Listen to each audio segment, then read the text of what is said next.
Sponsored by Dex Soap. 1. Practice social distancing. 2. Wear your mask when leaving the house. 3. Wash your hands regularly for 20 seconds using our Dex Soap.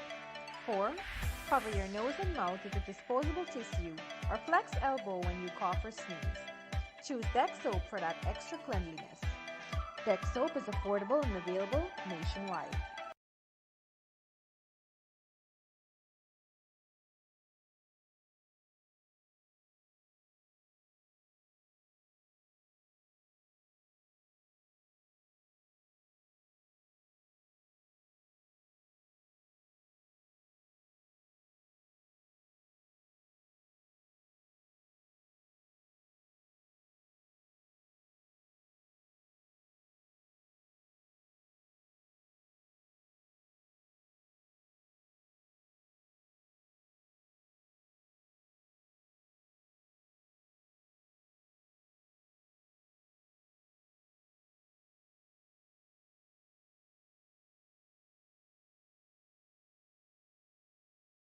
Wake Up Guyana show, or rather the normal edition of the Guyana's Wake Up show.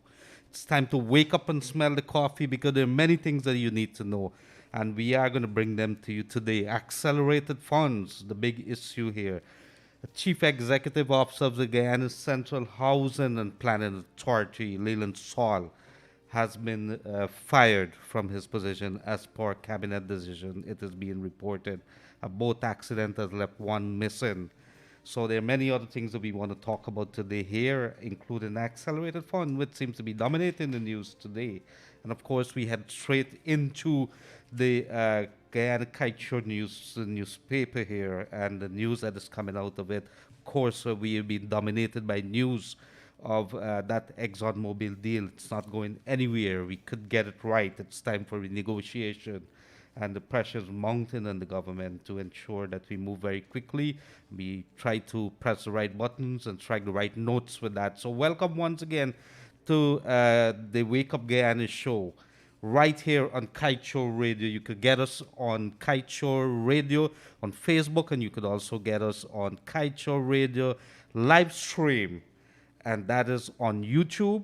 And also you could get us 99.1 in Demerara, Essequibo, or 99.5 in Berbice. A wonderful day to our folks down in Berbice and right across the coastlands of Guyana.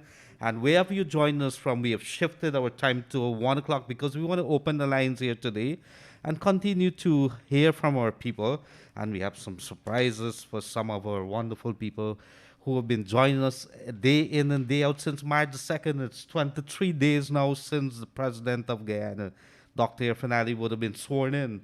And they are meeting now, I think, as a cabinet. And there's some, the big thing is that the government is working to prepare an early budget, an emergency budget, if you will, so we could be able to do a couple of things. While we talking that, we have flown past the 1,000 mark in terms of COVID-19, not something to be boasting about here, but it is what it is. And I want to remind you to be safe on the roads, also to be safe when it comes to COVID-19.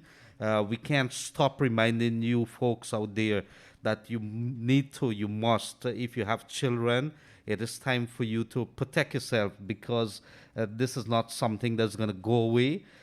We are going to try to tell you that there's some development when it comes to the University of Guyana. I'm going to try to get a note of that. There's also the development that the public service minister. There is a quarrel going on about the number of public scholarships between the former minister and the present minister as well. So that's a development story as well. So welcome once again to the special or this normal edition of the Wake Up Guyana show right here on Kaieteur Radio. Let's get right on to the news as is contained in Kaieteur News, August the 25th, 2020. And this is what the newspaper of Kaieteur News has to say to the people of Guyana today. Serious deficiencies exposed in GRS system. Kanu report. And the rice miller who was implicated whose name was called and whose containers were being sent out here with that big bust in Germany early this month, rather. That mill is calling for tighter measures to be put into place so that rice millers could be protected, and this is non-Prasad. It is what the investigation of Kanu has come out so far. It has cleared Nanpasad, a big company, one of the biggest company in Berbice there, and says its reputation was stained, and it wants the authorities to take the necessary measures to protect them and the other companies in Guyana. It looks as if somebody played around with the system and managed to get at one of their containers and packed it with drugs, not in Guyana, in another island within the Caribbean. And then it was caught while in Germany. So that's an interesting case, and as, of course, it could have threatened our rice exports from Guyana in certain places. They're very strict when it comes to places like the European Union, and so whether when companies are affiliated or has a linkage to the drug trade, it would have derailed our process to find new markets with rice, something that we badly need. And rice price is over $4,000 at the moment, so the farmers would not be too, or would have been too happy to learn that their markets have been erased. And so the main headline here in Kaieteur today, it wouldn't hurt Exxon to pay its own taxes, and these are foreign investors. Again, ExxonMobil, the pressures on ExxonMobil. You cannot have a deal, and this is according to former Prime Minister of Trinidad and Tobago, Keith Rowley, who was recently won the elections again and has been returned by the confidence of the people of Trinidad and Tobago.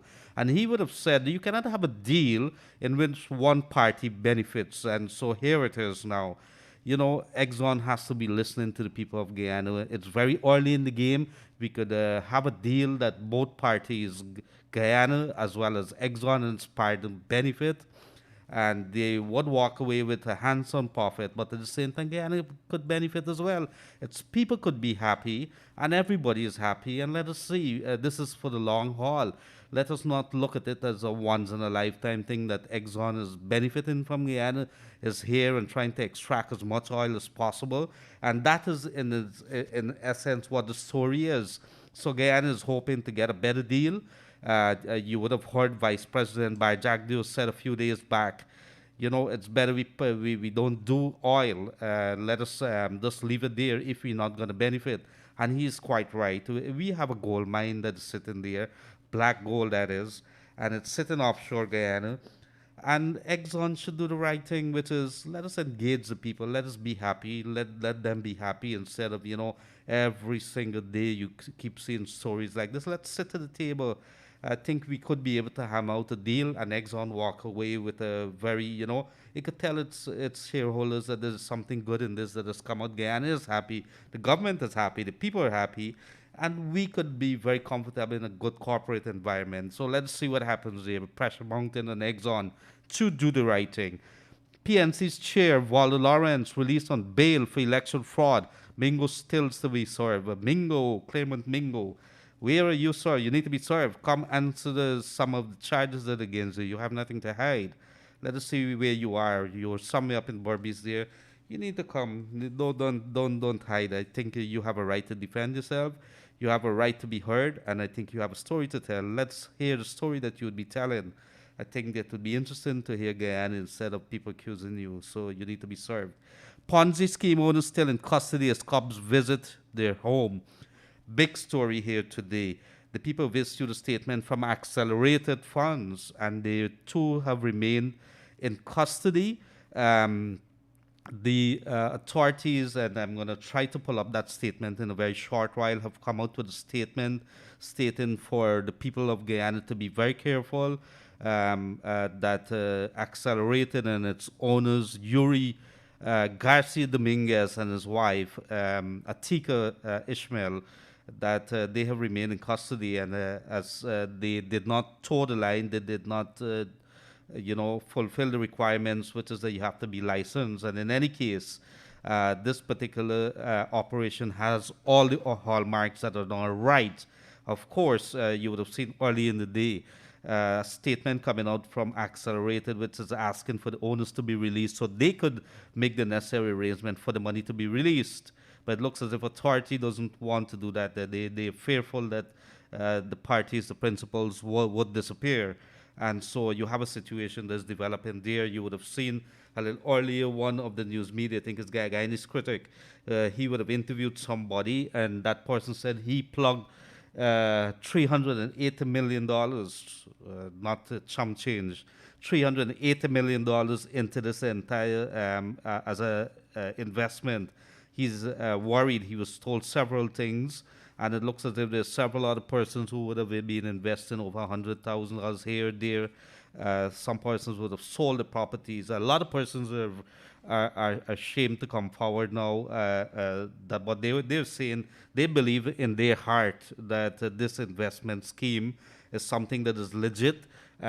He would have given them how you say it, the interest on their money or returns on their money, while they didn't see the principal at a time when Guyana was going through this COVID crisis, and as such, they believe it's all legit. So we're going to continue to follow the story here about Accelerated, and of course, there's some other foreign exchange trading operations, which the government is also, authorities are also stating that they are looking into.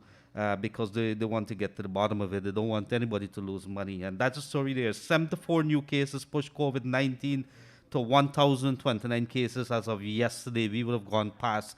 The numbers are going up and up and up. That's because many persons are walking around asymptomatic. They're not even aware that they have it because they're not showing any sign, feeling any signs. And this is a dangerous part, because you could give it to somebody, or so you could infect somebody who may not have, they might have underlying issues, and this could have complications, and that is the fear that we have. And the fear that we also have is that a cavalier attitude continue to mount. Our people in the minibuses, our people on the streets, they're not taking, if you're in the market, a good day to the folks in the market, the hard-working vendors and everybody else, stall holders. You guys need to wear your mask, not under your chin, not covering your mouth, but cover your nose and everything else. Make sure that you do it. You need to protect your children. It's not about you. It might be uncomfortable that you're breathing in and out into this mask. But let us follow it. The alternative to that is doing a test that is not very, very comfortable. I had to close my eyes and take it. It lasted about 3 seconds, but it's not a pleasant feel. The alternative to that is that you could contract something, end up in the hospital. Let us be very, very clear. You need to protect yourself. Police foil robbery planned on mining camp. Lands returned to Region 5 farmers after battle with former REO. This is in Region 5. Farmers would have complained about lands being taken away. The new administration has announced that they have returned those lands. Advisory committee being established to address fiscal loopholes in oil deals. And this is Vice President Bar Jagdeo. And you would have heard him coming out because as of now, they are looking at this oil deal and with everything that's happening here. So let us be very, very careful. Let us pay attention with COVID-19. Let us also pay attention to our money that we have. And the money has to do with oil. It has to do with gold and everything else. So let me see, first of all, when it comes to the University of Guyana, this is something that we need to, let me see, I bring it across here. Okay. UG entrance examination to be held online for the 2021st academic year. The University of Guyana entrance examination will be conducted online for the 2020-2021 academic year. The examination is scheduled to be held from September the 14th to September the 18th. Tutorials for subject area will be offered online from August the 31st to September the 4th for applicants for both campuses. This is Turkine and Tain, irrespective of the geographic location. The examination targets applicants who do not have the general UG admission requirements for entry to the University of Guyana. The requirements to qualify for the examination are as follows. An applicant under the mature students category 26 years and older who has work experience in the required field of study, an applicant who do not have the relevant CSEC GCE passes but have a diploma from either the Burroughs School of Art or the Crystal Labor College, a registered nurse who does not have the relevant CSEC GCE passes, or in mathematics, English languages, or a science subject. It is important to know that a pass in this examination will be valid for entry into the University of Guyana for a period of 2 years. The examination tutorials will be conducted via Moodle, the learning management system of the University of Guyana. This is Moodle, M-O-O-D-D-L-E, M-O-O-D-L-E. Therefore, applicants are required to have access to the internet and accessibility instrument. This is a desktop computer, laptop, mobile phone. In order to write the examination, the cost to write the examination is 15,000, 10,000 for tutorials, and 2,000 for the application. All fees for UGEE shall be paid to the Guyana Bank for Trade and Industry. There's an account there. And for more information, please call 623-8325 or 620-0016. And you could also email the UG. And this is coming from the UG. So you have an opportunity right now. Get ready to enter the UG. You have to write the exams and you have to do the exams online. So there you would have had it. So let us see some other things here. There's that accelerated fund. I did promise you to give you the joint public advisory by Bank of Guyana, Guyana Securities Council, and the Financial Intelligence Unit. Why this case is dominating the news is because many persons, we hearing it's thousands of persons, would have been affected by the operations or the non-operations of the accelerated funds they would have invested, and here it is, hasn't been in operation. And let me read this to you. The Bank of Guyana, the Guyana Securities Council, and the Financial Intelligence Unit as members of the regulatory framework for the financial sector in Guyana takes this opportunity to issue this joint public advisory regarding participation in pyramid schemes, also referred to as Ponzi schemes. We wish to advise that such schemes and the activities are fraudulent, illegal, unlawful, and unregulated. It's our understanding that these schemes are being offered to the public via direct solicitation and by various social media platforms, including but not limited to WhatsApp and Facebook. Potential investors are lured to these schemes by offers of returns or interest rates as high as 50% per month. All fiscal data will be established that this is a prudent commercial impossibility. So this statement is coming from not only the Bank of Guyana as the regulator, but the Guyana Securities Council and the Financial Intelligence Unit. They continue the statement issued today. A key element of the scheme is also that persons are encouraged to refer new persons, and an additional incentive of 10% is paid for referred investors. It is our information that several of these schemes are being operated simultaneously. We advise that these operations are all fraudulent, illegal, unlawful, unregulated, and will eventually result in significant financial losses to investors. The known case of Accelerated Capital Firm Inc., formerly operated under the name and style of Accelerated Wealth Inc., and their principals, both in their personal and corporate capacity, have been offering these alleged investment services since 2017. However, Accelerated Capital Firm Inc., ACFI, only submitted their application for registration with the Guyana Securities Council on August the 6th, 2020. So there you have it. They would have started operating since 2017, and it's only this month here, 3 years later, on August the 6th, that they applied to be regularized, to be registered legally. The Guyana Securities Council formally advised Accelerated Capital Firm that the application submitted was incomplete and remains pending. Additional supporting documentation was requested from the company based on the requirements of the Securities Industry Act and regulation thereto. To date, the additional information requested and requirements outlined have not been provided, including the minimum required paid-up capital to register the security company of 200 million Guyana dollars.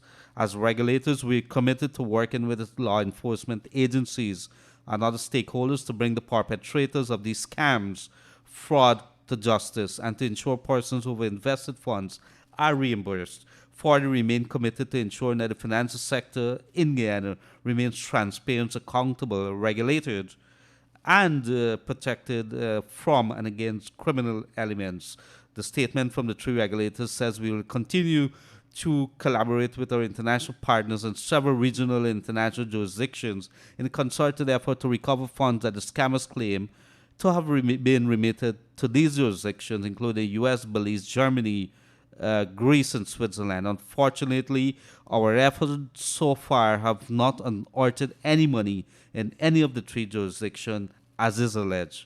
It has been established that no substantial money was deposited or transmitted from any commercial bank in Guyana by Accelerated Capital Firm Inc. or its principals to any of the jurisdictions mentioned above or any other jurisdiction. We strongly encourage persons not to be drawn into these schemes, they are simply avenues of entrapment which can only result in fraudulent deprivation of monies. The statement goes on: persons are hereby advised that to use the formal financial institution deposit and invest their accumulated savings. Any individual or entity promoting a financial investment opportunity must be registered with the Guyana Securities Council. If anyone offers these services and you have reason to believe that the entity is unlicensed, you're advised to report the matter to the Guyana Police Force and or the Financial Intelligence Unit.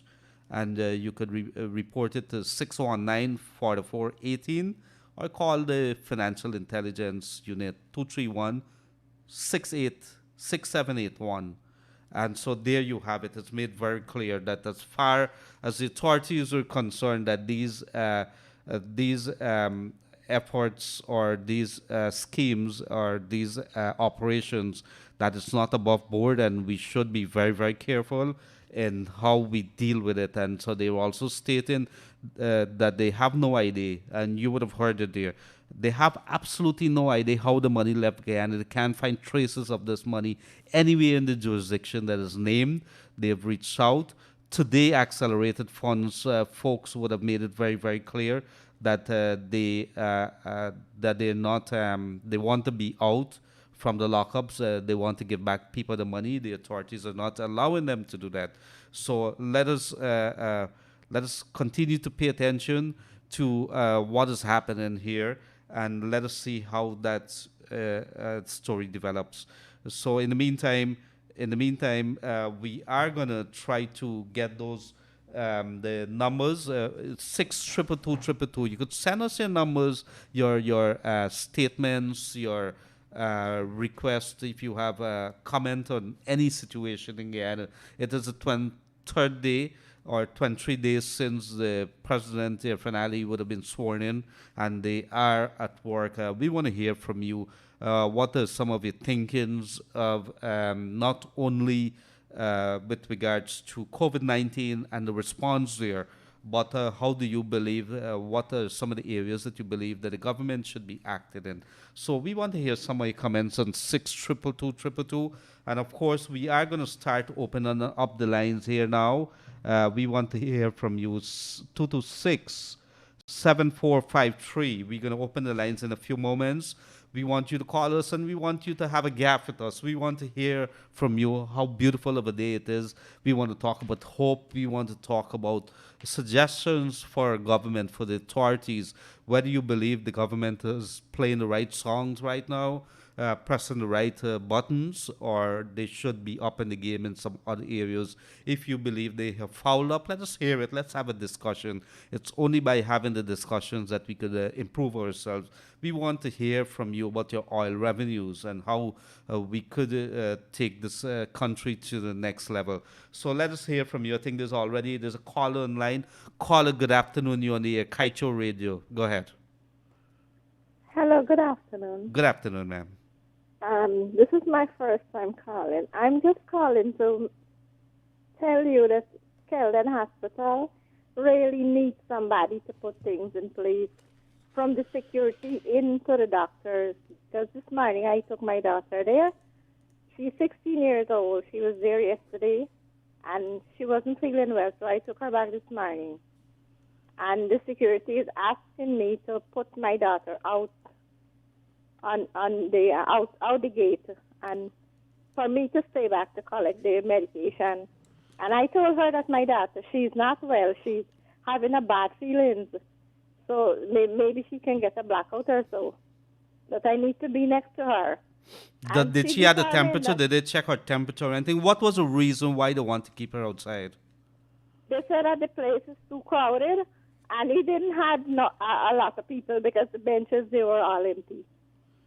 Okay, so your main complaint is that you want the authorities to check into the attitude. Is the attitude that we're looking at?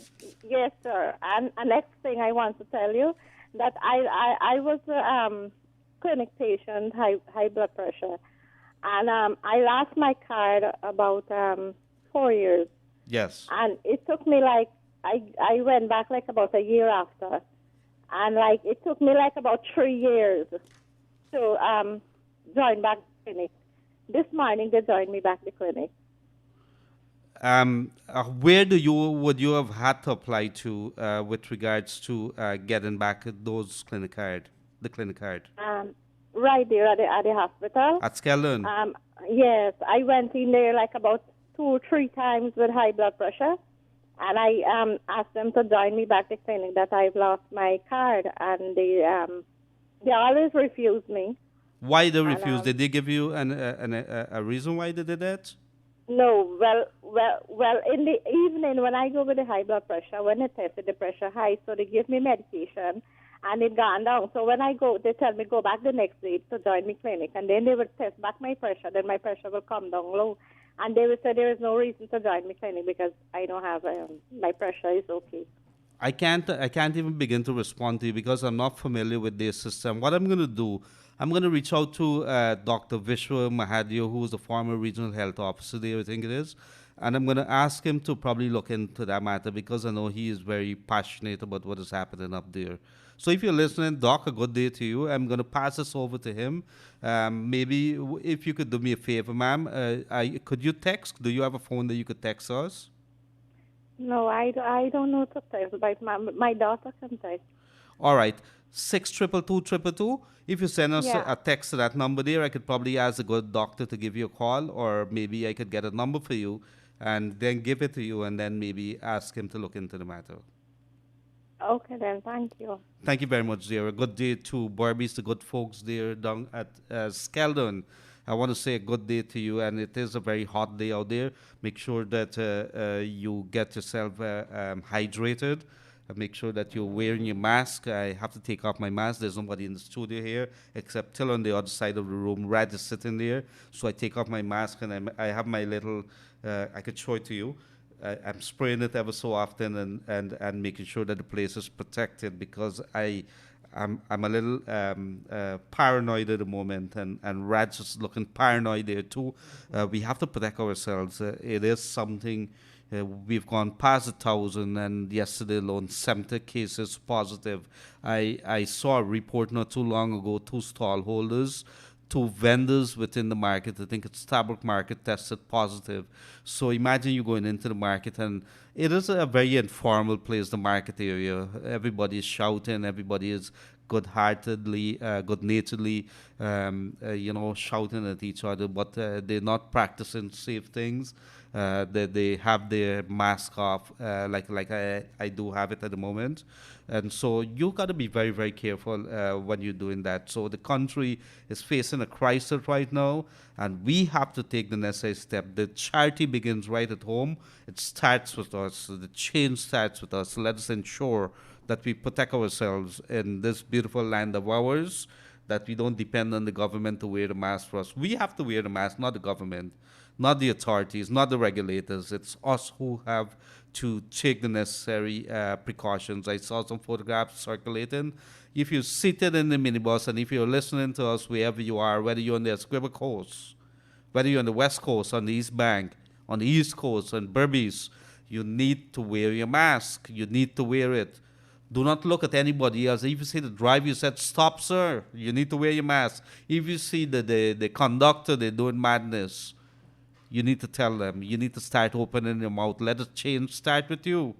So this is not a case where we looking on each other and looking at the neighbor and depend on the neighbor to do the changes.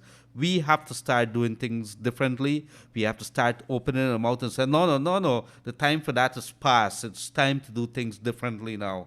And my safety depends on it. I am not going to tolerate you to do that. So we got to be strong about it. We got to open our mouth. We got big mouths when we inside the cricket or we watching cricket or we in the rum shop or wherever we are, or we know how to open our mouth. Let's open our mouth right now. So a good day to you guys if you join us from overseas, if you're from the United States of America, if you're from Canada, Europe, Netherlands, right across the Caribbean, from Brazil, Trinidad, French Guyana. I want to say good day to you guys. Stay safe. Make sure that you protect yourself as well. And so the big news it is that today we're hearing that the chief executive officer of the Central Housing Planning was the latest casualty, the latest person to be sent home as per a cabinet decision. He would have received his letter this morning. There are two stallholders, I think at the Starbucks market, tested positive for the coronavirus. We've gone past the 1,000 mark. So there you have it. So we are going to continue. In the meantime, accelerated capital funds. The authorities are warning, be very careful. Do not put your money. They're working to get the money back. They can't find traces of it. So it's a worrisome time now. We hear it's hundreds of millions of dollars. Lots of persons. One man would have put $380 million. He should be very worried and hope that they find the money somewhere. This was never advertised. It was never advertised in the newspaper. We're not very sure how people were hearing about it. We understand that some pundits, yes, you heard it right, some pundits were involved, and they were the ones who were recruiting people as well. I can't believe what I'm hearing. I can't believe what I'm reading. I thought pundits were supposed to be people who have some kind of brains, somebody who would know better, that would be advising people to do the correct thing. If something is too good to be true, then it is what the good old people would have been saying. It is not true. So, let us think smart. If you've been working hard for your money and somebody come after you, let's make a quick buck. There's a fast way of doing it. Be very, very careful. Run away. So let's go straight back to the lines. A good day to you, caller. You on the air? Yes, caller, you on the air. Go ahead.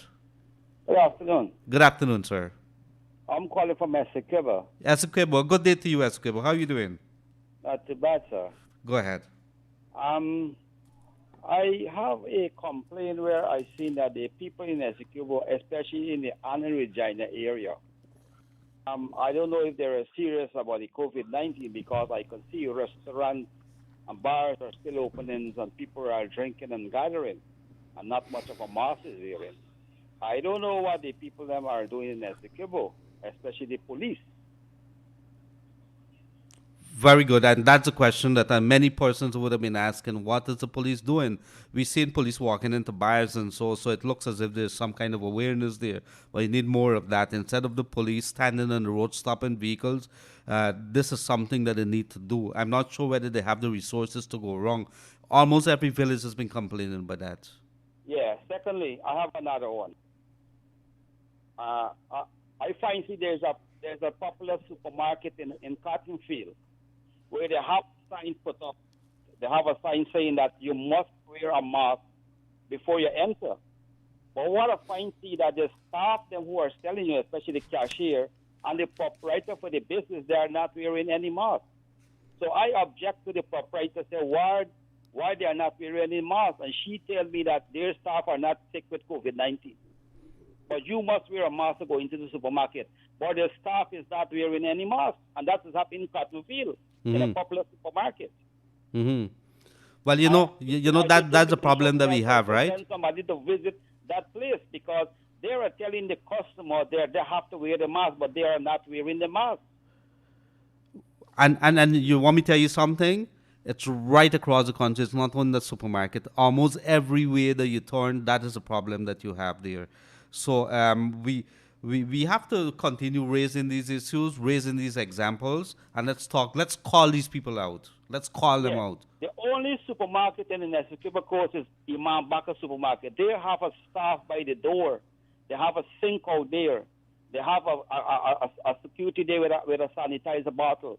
And they will tell you that you have to wash your hands, and if you don't wash your hands and have a mask, they will not allow you into the supermarket, regardless of who you are or what you wanted to buy. They doesn't concern. They are concerned about this COVID-19. And Imam Bakr is the only supermarket in the Essequibo where they make sure that you wear a mask, brother. And let me say this, all listeners and everything, thank you very much for that, sir, because you give me an idea, and I see somebody, I think it's RNJJ. How you doing? Viewer? If you know these people here, let's start calling these people out, because we need to, if you're not towing the line and you're endangering people, you need to be shamed. Am I not correct? Thank you very much. Okay? We need to do that. So thank you very much, dear, from Essequibo. And so I thank you very much for that. If you know of anybody that you know, people who breaking the laws, the bars, everybody else, I'm not saying that you shouldn't drink. Pick up your beers, pick up your rum, pick up your vodka, go home and do that. You don't need to be in the bar. If you got to pick up food, pick it up and go elsewhere. I think there's some level of outside dining that they're allowing, but it has to be kept within the social distancing regulations. You got to be 6 feet apart, and you have to be wearing your protective gears. Of course, when you're eating, of course, I know you got to think, but please protect yourself. There should not be under any circumstances people seated around the table and you have beer bottles and everything else. That's not what it was intended to do. And we know that everybody got to make money, but let's be reasonable. These are not normal times. So we got to be very, very careful. Let us be very strict about this. The longer that you have irresponsible people doing what they're doing, is the longer that we're going to be in this situation. You need to close the bar down, as somebody would say. If that's what it takes for you to get your act together, we're not going to allow you. And if the police are listening, if you have bars in your community, and you're driving around or you're riding your motorbike and you're seeing it, why are the police not acting? We need to start putting our foot down and put it down in a very, very top manner, because this is what this country needs. So we are going to head back straight into the lines. A good day, caller, you on the air? Hello. Yes, good day, you on the air. Kaieteur radio? Yes, you're on the air. Go ahead. Yeah, I just want to make a complaint, man. Yeah, Yes. regular listener to your program, night and day. Yes, sir. And a topic I want to raise is this concerning this pension thing. I put in since April for my wife. This is old age pension or NIS? Old age pension. Yes. Yes, true. I have two sides for it. I went to put in for this poll about this thing, and then deny me. Mm-hmm. And me on pensioner. Now me put in for the old age pension, and these are 4 months now they're not in. Me put in since April month, and June she's supposed to get she birthday was June, 65 birthday, and until now me can't get. What did they give you any? Did they give you any kind of explanation? I won't say excuse, explanation as to why your wife was turned down. Are you getting? Have you been approved? Huh? Have you been approved? No, they don't approve me that thing. And you said you put in for your wife too. What explanation did they give? Is my wife are talking about now? Your wife. Okay. Yeah, is What my wife. explanation did they give? Then again, they just tell me, say, me not qualify. She not qualify for that. I That's what she just said. She not qualify. And me on pension, you know, me not work. Me's a pension. Me got the whole day behind this lady and look after she. Me and my daughter try with she all the time. We have requested the Minister of, and we're going to get the officials from the Ministry of Social Protection, Human Services. I think it's Human Services now. We have requested that they be present, so we're going to try to get those officials, like the ministry, sorry, the NIS. We've asked them to have a steady weekly engagements with the media on this radio here. I tried to call the NIS this morning because I want them sometime during this week. And we're going to bring the human services folks here too, so we could have an engagement like what we have in right now. What are some of the requirements? How do you become qualified for something like the old age pension? So we're going to continue raising these issues with them. Well, the old lady she qualify because she's 65. I don't think it's just 65. Let's say that you're a millionaire or billionaire or whatever it is. No, that. Me just a pension. So there got to be some kind of conditions as attached to that. I don't think the old age pension is for that. It's for the vulnerables. Yeah, well, where she gets stroke and... Right. I hear you with that.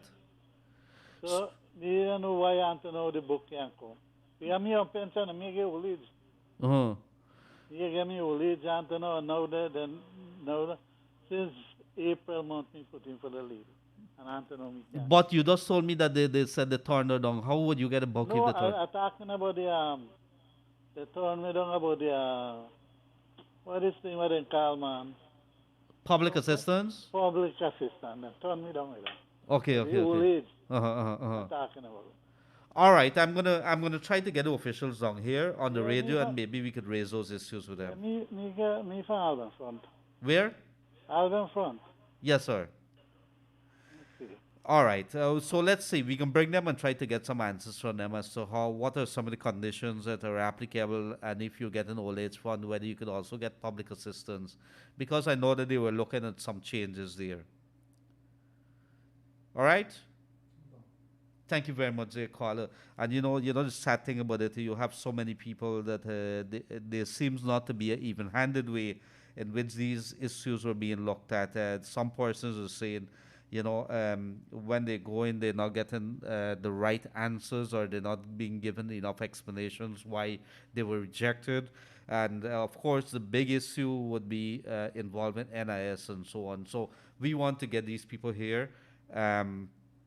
And of course, somebody is saying if you want to apply for the old age pension at 65, start applying at 64.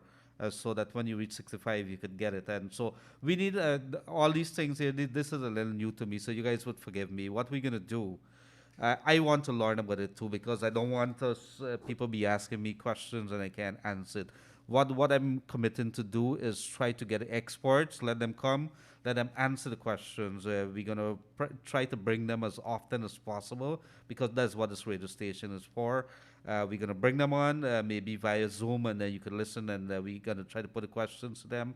Let's try to have an engagement. I'm sure it's a big issue, especially for our senior citizens, and of course for the vulnerables, the ones who have physical disabilities and so on, and they would want to have some ideas as to how could they get some help. Because when we talk about oil money, you see, this thing all comes back to our wealth. If we could collect our taxes that are due to us, if we could collect our right share of the oil revenues, these are issues could be looked into very, very quickly, because we could allocate money.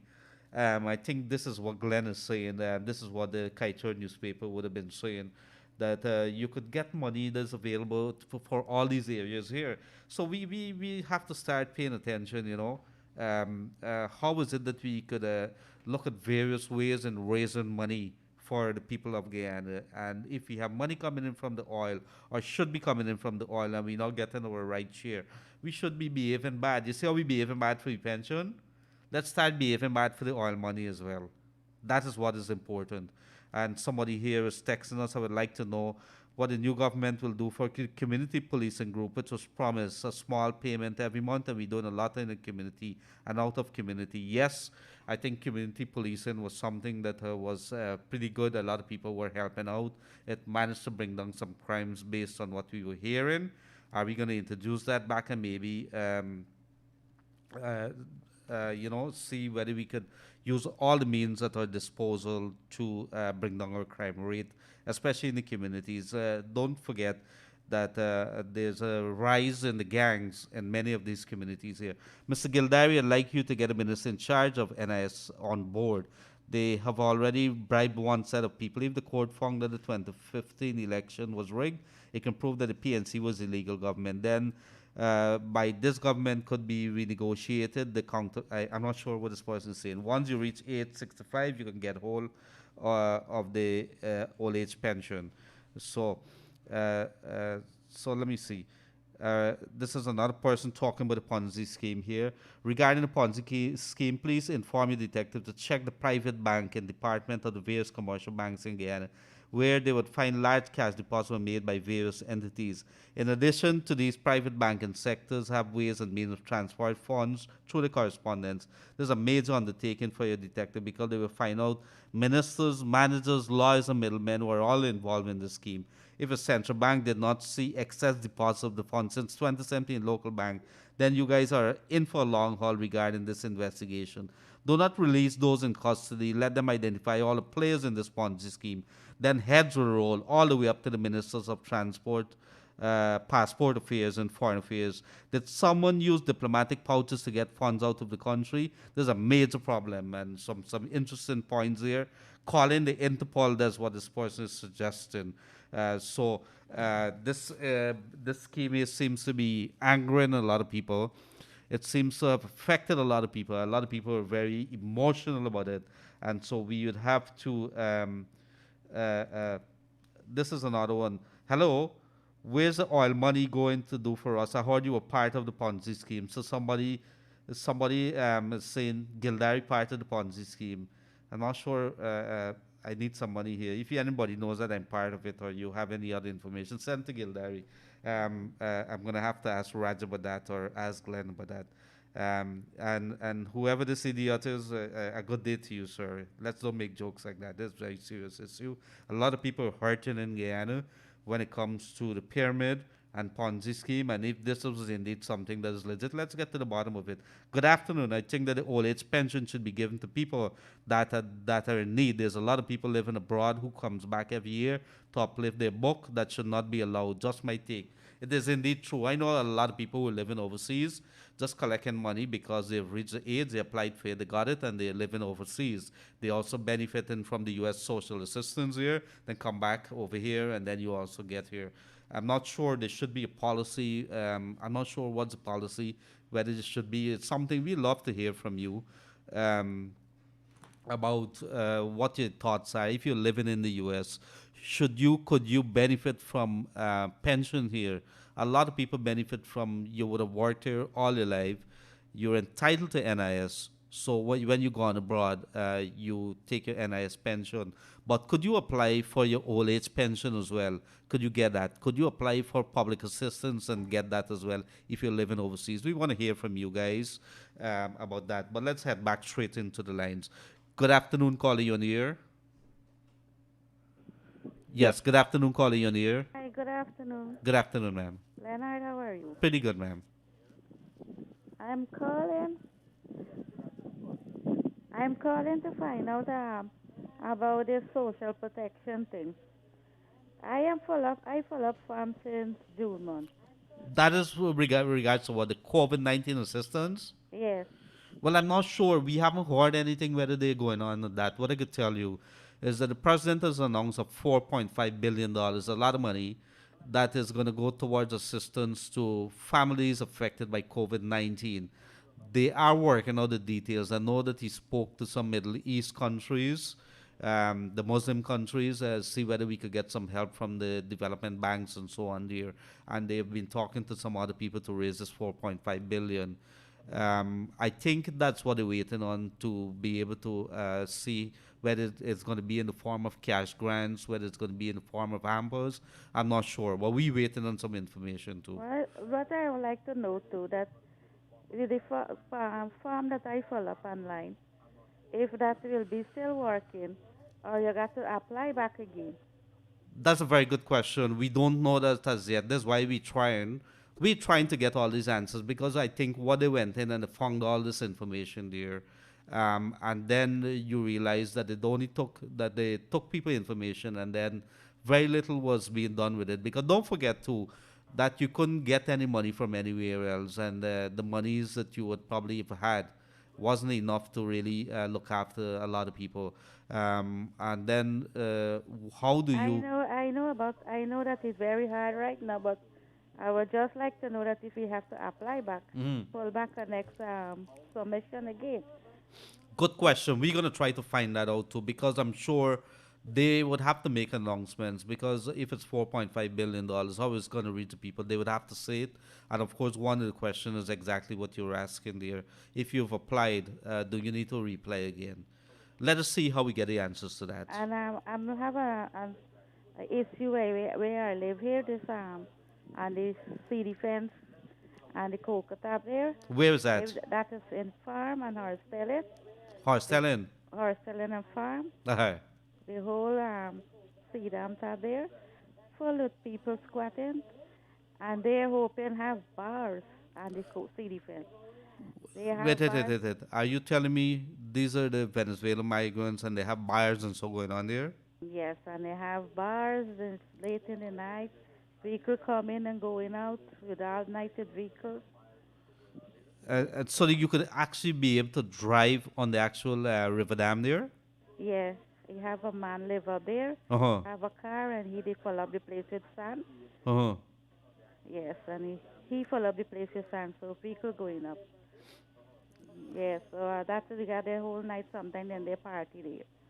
Thank you very much for that because there's something that has bothered me a little too, and I'm going to explain in a short while what are some of the things that we were told.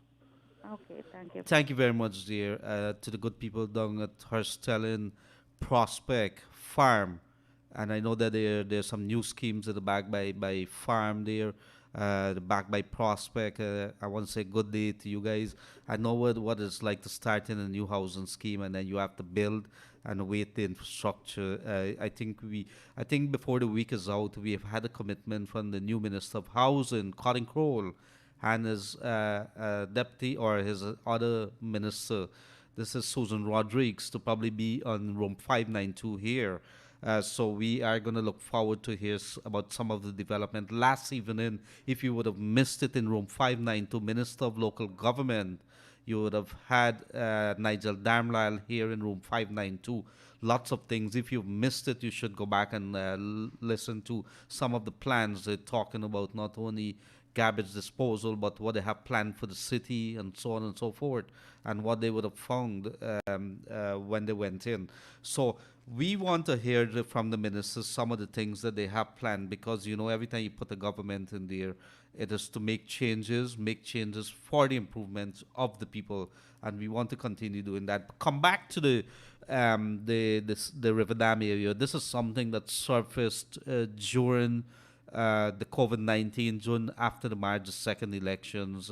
People were complaining about what is happening right along that East Bank there, starting from the Grove area, coming down right down to Herstellin. We have what you call it's a riverbank area. Some people call it Sedam, and right along there, that bank there, people started squatting, and the people are mostly the Venezuelan migrants, and so they would have set up little shacks, and the situation was horrendous. I think when the matter was raised, I think the then Minister of Citizenship, Winston Felix, would have gone there to share out some hampers. What you would have seen there is a development there, people living back of your house. If you're living along that area, people living at the back of your house. Eventually, you saw them getting lights. You don't know where they're getting lights from. We're not saying that people don't have a right to live, but it has to be regularized. So here you have now bars opening. Now, the riverbank area is supposed to be an area which is reserved lands that is supposed to be protected. Imagine somebody dig a hole and then you have high tides and everything, and there's a breach there.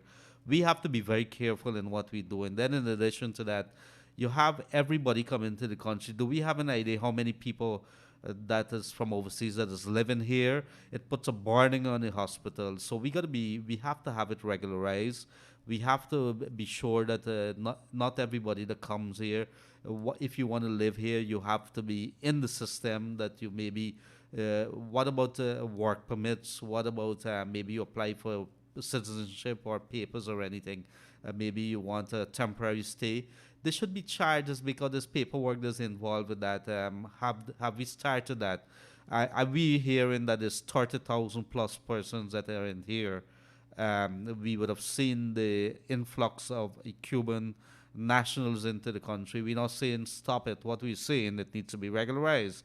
We've seen the desperation of people paying up to $100,000 to cross the Quarantine River into Guyana. A couple of Cubans came over recently. Barbie's numbers went from 0 to 8 very, very quickly. Five out of that 8 numbers were Cubans who came across the border, were stopped by the authorities when they were tested as part of the regulations. They were found to be COVID-19. So that's one of the dangers that we have. So we got to be very, very careful in what we're doing. So there's many, many things that needs to be done. The authorities, I'm sure that the police and everybody, the NDCs within these areas, are very much aware of what is happening. Have they been doing anything to protect our people? That is something, that's a conversation that needs to be had. And so let's see if we have anything in that we could share with our people. Leonard, I need your help to make contact with the CHMPA to get into how I could get the parts of house slot in the Remigrant area. I'm not sure whether they're going to go ahead still with some of these programs. What I could tell you is that if you don't have an application in for a house lot, don't even bother calling me. I don't know anything about it. What I could tell you is that you need to put in the application. We're going to have these folks here and they're going to tell us, we understand there's about 50,000 plus applications in for house lots for homes, turnkey homes, and so on. And I'm sure it's very early in the game yet, but let us hear what is happening. Put in the application. Here is a message for somebody. You're not entitled for old age pension if you live in the U.S. because I was in lockdown in the U.S. When I came back, I had to take my passport to show that I went out. If you get an NIS, all you have to do is send in your life certificate and you get your money put into the bank. So that is what somebody that is saying there. There are people living in the U.S. that are collecting pension in Guyana, and they have earned that. They served in the work and contributed. So I think they should be eligible to receive the pension. We're not talking about the old age pension. What we're talking about NIS. If you worked hard your entire life, you paid your pension to NIS, you're entitled to a pension. So you could go to the U.S. and you could get old age pension, and you could get your NIS pension here. The old age pension is a different thing. I'm not sure if that is also an entitlement or whether you have to be present here in Guyana to get that continuously. I know a lady that came back from living overseas and she had to show that she was living here or she is living here to have been able to qualify also for the $20,000 a month. I think that's a old age pension, I think it is. So we have to find some clarity on this because there was a lot of questions whether you could be overseas and be able to benefit from these things or whether you have to be here. They keep changing it all the time. So we're gonna have the human services folks that are gonna come and think. So it is many questions are being raised now by the people. Many questions are being raised about the application process and so on. And let us try to bring you the answers to that because these are things that the normal Guyanese, especially the older folks, they're very concerned about. It is they look forward to that at the end of the month to put bread on the table, and nobody's been talking to them, and so I can understand. I feel for you folks, and let us continue to use the radio to bring the answers to the people. Raj, do we have another caller there? Yes. Good afternoon, caller. You're on the air. Good afternoon, Leonard. How are you doing? Pretty good, sir. What's happening?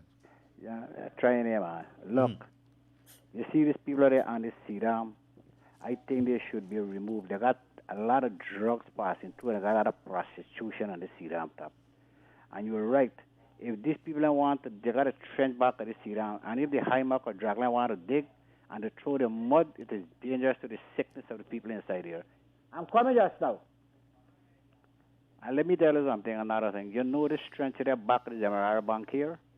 Yeah, there's a diamond there. Yes, There's three Diamond, banks right. there. There's a You're big, right. yeah. I think this trench was dug in 2005 when they had that flood. And it was maintained until 2000, I think, was, yeah, till 2000, about 3 years after. And since then, you can walk across the trench. I think if you can make contact with some people here to get this place thing out, people would be very happy in this area. Because of that, the flood that, look. Yepka, 10 to Alana. That's actually already. Yes. When that cooker break, you know, water came in till the 4th street here. My whole place was slush, stink. Right now I'm sick because I take in that smell in my body also. Up to now I'm not right in. And that is why, because the trench did not clean for many years. This government was in power at that time. And I think we should talk to somebody. But I think the Minister of Health should come together and the Minister of Infrastructure. And they should see, I don't know if this trench belongs to the region, the government, or who it belongs to. But I can remember the last time when I spoke about this trench, they said the trench belongs to Kaieteur. When I inquired, Kaieteur said they don't have answer for this thing here. You got to see the region. I call Region 4. Region 4 said they don't have money. Seek the NDC. I tackle the NDC so many times, and things have not done. And I telling you, this is nearly about 12 years now. But you know, let me tell you something. One of the problems that we have when you don't have proper planning, that's why if you're planning a housing scheme, you must have roads. You know, in America, and I'm not saying that we should compare ourselves to developed countries. There's certain areas in Manhattan that you cannot drive there because the service vehicles, like the garbage trucks and delivery vehicles, could only drive there. If they catch you there, they're going to fine you. There are reasons why they put certain spaces in some area. Like I lived in the islands, and you could only have, like, in certain streets, you'd have certain vehicles driving there, because if they drive on the normal road, you're going to break it up. So those roads were made specifically for that. And in addition to that, you reduce congestion. That is all proper planning. That's how proper planning is being done. So when you build close, like the banks, what happened in there with the three banks? I think because of how the development was happening so fast, somebody wasn't thinking properly.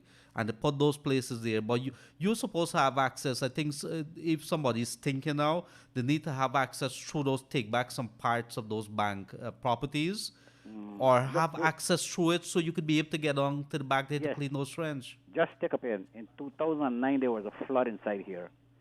Minister Robert Prasad came in. I remember that one. I spoke to him personally. I think it was him. I was in the papers. He said he's going to talk to the bankers, the gas station. They will have to pull him back their fence, and the government is going to rebuild it and get this trench done. It go in the right ear, come through the left ear. And since then, I even write the local minister about this thing already. Because since when this bank thing was building, I was asking them when this fence come out, what is going to happen if they got to clean the trench? Where high mark or dragline would pass? Because people living on the western side don't have the space. So they should have pulled in the thing nearly about 8 feet more. And left space to bring past it to clean that trench. But that hasn't been done. And because of that, this trench is not clean. Diamond, the low side here, we get in flood. Up to going 21 Street corner was more high than the bottom side here. So when you see rain start fall, it's a lucky thing. I got two cookers here to help us right now. So I think this trench, I don't know how they're going to do this trench, my brother. I can't really tell you how they're going to do this trench. How they even intend to dig it or whatnot. But this trench seems impossible. I'm very familiar with it, and I think the NDC they got to solve that problem too. They got to figure out a way how they can do it, because I know people complain a lot of snakes and things like that in that area there. Yeah, when I get flood and I take the water, lava full in my yard. So it is. Wow. Yes, it's very dangerous, man. I so can I imagine. think we are not putting too much pressure on this government right now, because I know they're just gone in. But this trench left since they was in power. Right. And they should have done something then. They had men can't clean trench. They had men used to clean this trench every month. They give them a stipend or something like that. But these fellas just cut the side of the trench. And and left the middle for a path to let water pass through. And it started to build up. You know, I can tell you something. You know, they got caiman back at me here right now.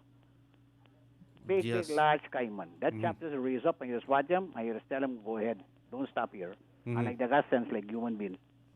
Okay, they got sense like human being. I hear But you. I, All right, no, but I'm gonna. This is something because that trend here. You know, last week when the coca broke away, I was looking at that canal that leads out of Diamond, the one main canal, and I was seeing the speed in which the water from the Demerara River was filling up that canal, and I was thinking to myself, had they not dug that canal and it wasn't deep, it would have been problems in Diamond there, Diamond and Grove but there. I want to congratulate the ministers them who came to the rescue of people.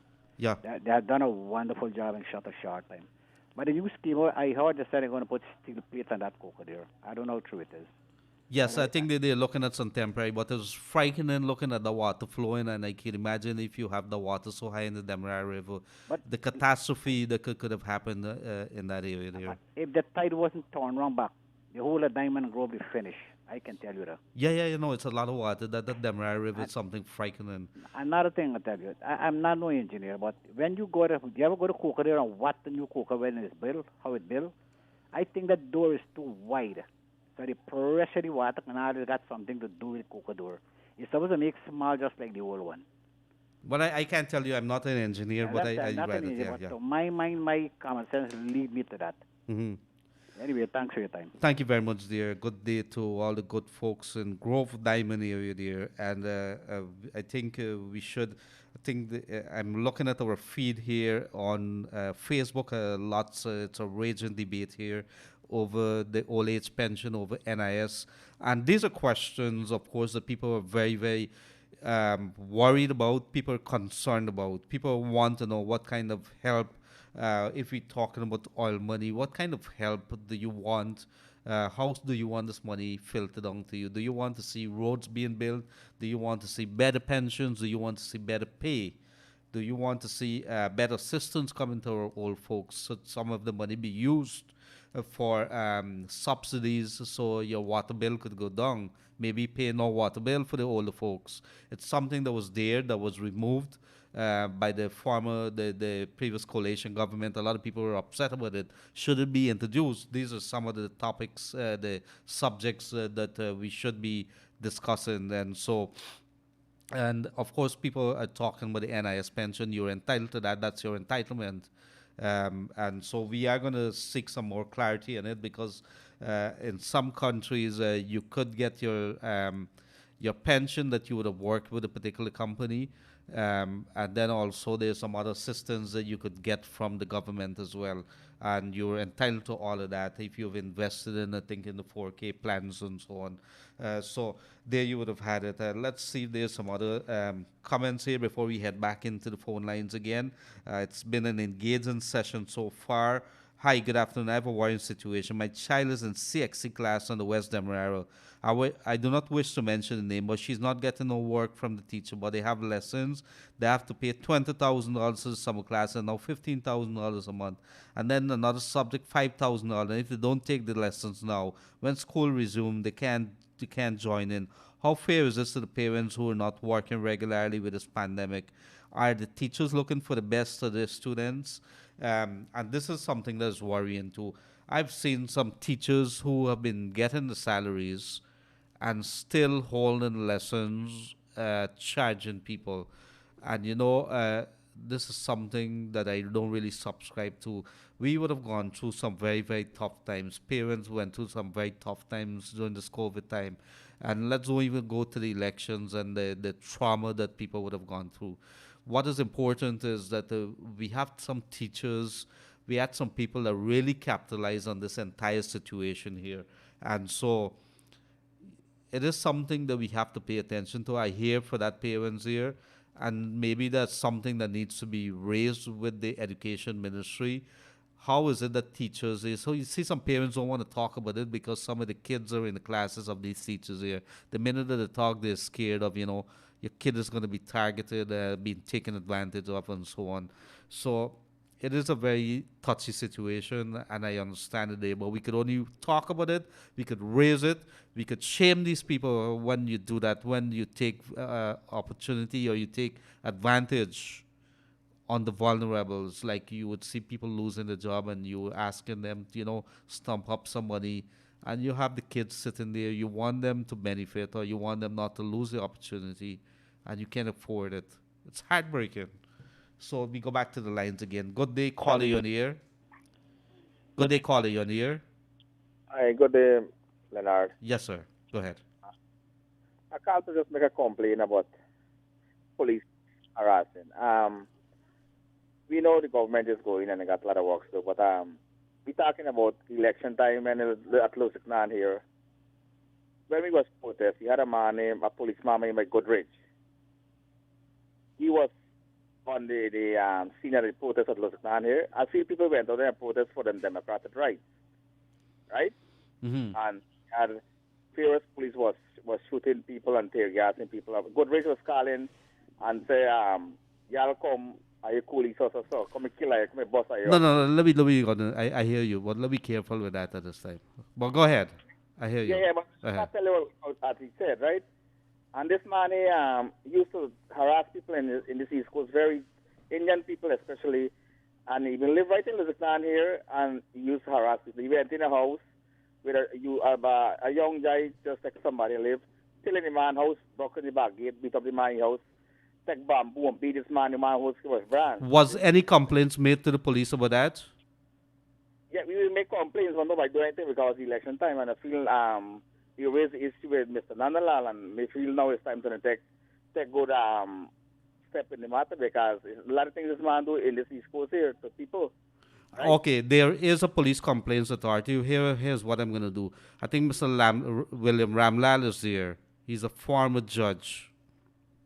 Tell them that you raised the issue here with Kaieteur Radio, and we've advised you because he's a very reasonable man. I've spoken to him, and he says he's very serious about taking complaints. I would love to hear back from you what he has to say with regards to that. I feel Mr. Nanalal know about it, and he should come and let the people them know what's going on and see what he can do about the matter because I feel it's now the work time starts for them, Right. Well, go through what you said. Still file a complaint with the police complaints authority there. That's by way the two cannons is, I think, at Evelary there, by the commissioner's office. I think Mr. Ramlal is there, and I know that he's a very serious man when it comes to taking it. In fact, he did indicate to me he wants to come on the radio here. So I'm going to make some arrangement for him to come on eventually too, and maybe we could talk about it. People in Louisiana still need help because in the previous government and coronavirus, there's no government come and help nobody. And people doesn't look at no people in Louisiana, but there's people looking in Louisiana, and everybody need help at this time. Right? We should spread this to the government and let them see better help they can come access the people here. Because people in our part of the country need help, but because, the previous government was looking at one spot, just in Sophia, and we need, this government just talking about Sophia again, so we have, if it's a favor, it's the village there, right? No. Well, right. So these are the kind of conversation that we need to have. We need to point out some of the things because people were scared for a very long time to talk about things. People are ashamed to talk about it, but we got to talk about it to fix it. We have to fix it. Yeah, because it's not Sophia only in this Guyana. It's all part of Lusiknan, Buxton, and they'll be Vitras. That's right. And we need to open our mouths. I'm kind of liking the conversation, the direction that it's headed. This government speaking about Sophia again, so we have to know what's so good about Sophia. What about the rest of people? Right. I hear you. All right. I need the government to take good step because in this election, a man lose his life in Borbies, and in Louisiana people was get shot, and nothing will be done because we went out there to protest for our democratic rights. Right? We don't went out there for protest for no thief or for no anything else, but for our rights, for what we believe in, and for where we both must go right.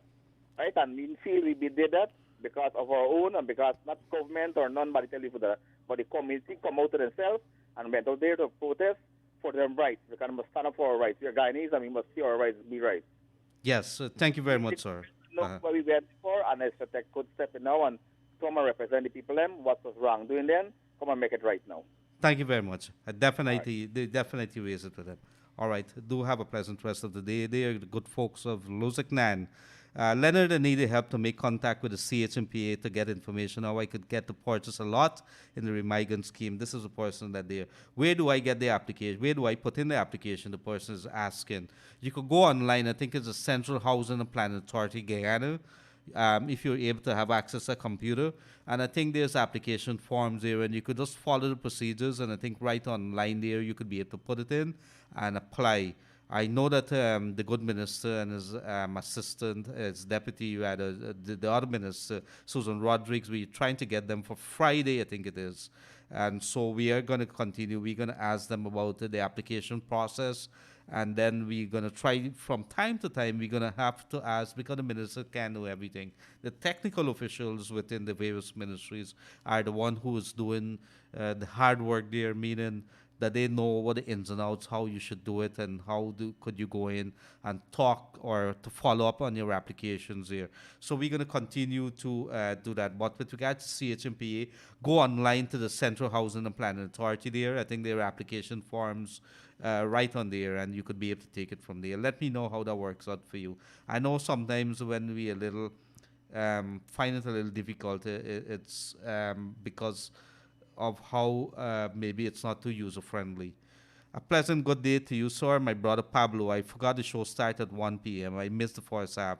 Good to see the new officers training on the road. He's talking about the police officers here today.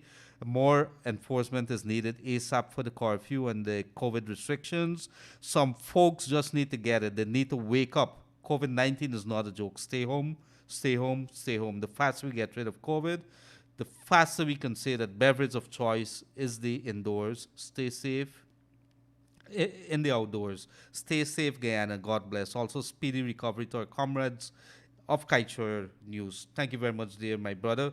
Let me tell you that we have our staffers at Kaieteur News. 2 of them have tested positive. Those are 2 reporters. What I could tell you is that we have activated all protocols. We don't allow a lot of people, or we don't allow people to come into the studio except staffers. We limited the number of persons in the studio here. We're doing our normal thing, but it is just a rude awakening as to nobody is above this COVID-19. In fact, we've gone past 1,000 mark. The numbers are rising rapidly. I could expect by the time we reach this weekend here, we are going to maybe touch 1,200 cases. That's my projection based on the numbers that we get now. Every day it's 40, 50, 60, 70 new cases. I expect a call very shortly because I did test last Wednesday. I'm praying to God it's a nervous time for me for my results of COVID-19. I hope that I test negative. Because it means if I'm testing positive, I'd have to isolate. Maybe at home, that's going to throw me out from my job. So, there's a lot of repercussions for, I won't say I was irresponsible, but it is what it is. We have to take care of ourselves. We have to protect ourselves. Disruption to our lives because of COVID-19, it's one of our single biggest challenge at the moment when it comes to the faster development of Guyana. So let us start paying attention. Raj, do we have another caller on the line? Yes, good afternoon, caller. You on the air? Hi, good afternoon, Leonard. Good afternoon, sir. Pleasant good afternoon. Leonard, I had applied for a house lot since 2011. And in the... I missed that. I didn't get that. Say again. I had applied since 2011 for a house lot. Yes. And I got an act as in the past regime who came out from office. Well, actually, what they was giving me the tenement house type of thing, and I didn't want nothing like that, And I didn't really push it behind them anymore. I just leave it, you understand? But I have my acknowledgement letter here. I have everything at home here. So I don't know when they're going to start up. That's the reason I said, let me call you. No, it's a good question. I think a lot of people are hoping. What we do know is that based on the reports that I saw in Kaieteur News a couple weeks back, is that the authorities are saying that they have in excess of 50,000 applications. That is not only for the house lots only, but of course for turnkey homes, whether it's, as you call it, in the apartment buildings and the duplexes and so on. You call it tenements. It's not tenements. It's a Yeah, the duplex. duplex, the It's duplex. a duplex, I'm and it's the sorry. apartment buildings. Yeah, my apology. No, that's all right. That's all right. But it is, I think it's in an excess of 50,000 applications. The problem that they have right now is, other than Gaisuko lands on the East Coast there, you have very little lands on the East Bank. I think I know. maybe on the West Coast or the West Bank, you might have some things there. They might have to look towards the highway. I think a former Minister of Housing, now President Irfan Ali, would have been looking at the highway for what he called the Silica City. They wanted to open that whole highway, which is something that I thought was a good idea. And what you would have done is start creating some industrial zones and so on. Maybe that's something that they're going to look back very seriously with. But they have a problem with lands right now, the availability of lands. But we are, I think the Ministry of Housing, based on the initial discussions, talks that we had with them, Yeah. they're assessing what they would have inherited right now. And I presume from there they're going to take it as to the next step would be, where do we find the lands from to start going? Because I'm seeing some of the big things that are coming out today, some of the big discussion points. People are very interested in housing lands. People are interested in pensions. These are things that are very close to the heart. And we want to, we need answers Leonard, for them. Not to be a thing. I had known when they were in government, right? Before they came out, right? I had known a lot of things, right? But so as not to speak about it, you understand? I have known people who have house and they got house, land that they build house. It was a business they was doing. You understand? Mm-hmm. And I hope in this time here to take care of people who was their supporters and whatnot and see what is going on. You understand? I mean, because you push and you support them right through. You understand? Mm-hmm. For instance, when they were at GCOM out here, I ride by GCOM, Mm-hmm. One Street. Mm-hmm. Night and day. We just be going out there and, just supporting the party boys, them just outside of here. You understand? Because, it wasn't an easy task force for them in that time. You understand? They had to go through a real struggle, you understand, to get into office. Well, let me tell you something. I said this to Yoke several times, and I think over our radio program. Yeah. There's a different breed of people right now. When I say a different breed, people are very much aware now. People are a little more educated now. People are reading. People are paying attention. Yeah. So what you would have seen, I think, if you would have, we have interviewed the vice president, who's the vice president now, Jagdi. We've interviewed the now president, Irfan Ali. And he's made it very clear. I had one-on-one with him, and he has made it very clear. Look, we made some missteps. I admit that. And which to me was a very good thing. You must admit that, we messed up. We made mistakes. And but I want to say to you, if you look at the level of discussion that we're having now, what people are concerned about is the quality of life. They're concerned about the children. They're concerned about the pensions. They're concerned about corruption, about this government doing well.